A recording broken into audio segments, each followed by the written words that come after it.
nơi khả năngประពុទ្ធសាសនាលោកសំដែងអំពីអានិសង្ឃនៃការបបោសសម្អាតនៅទីសេនាសនៈរបស់សង្ឃមាន5យ៉ាងទី1សកចិត្តតាំងបស័យតតិ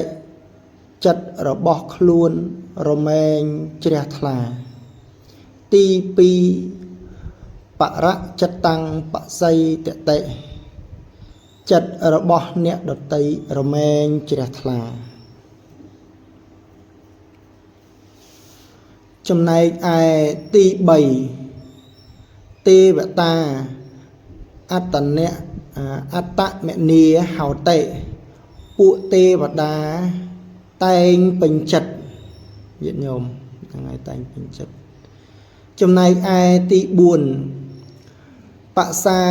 តិកសង្វៈតនិយ៉ាងកម្មੰឧបចិនតិអ្នកបោះរមែងសន្សំ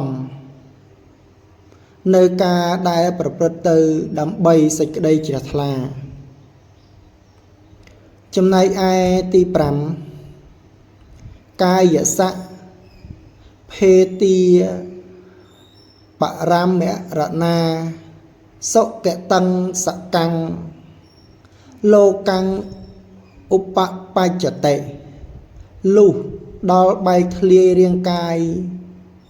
ខាងមុខអំពីសេចក្តីស្លាប់ក៏រមែងទៅកើតសុគតិសួគ៌ទេវលោកនៅអានិសង្ឃនេះ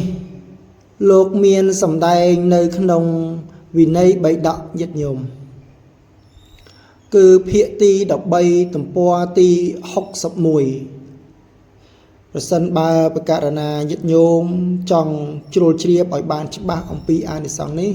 អាចនិមន្តនឹង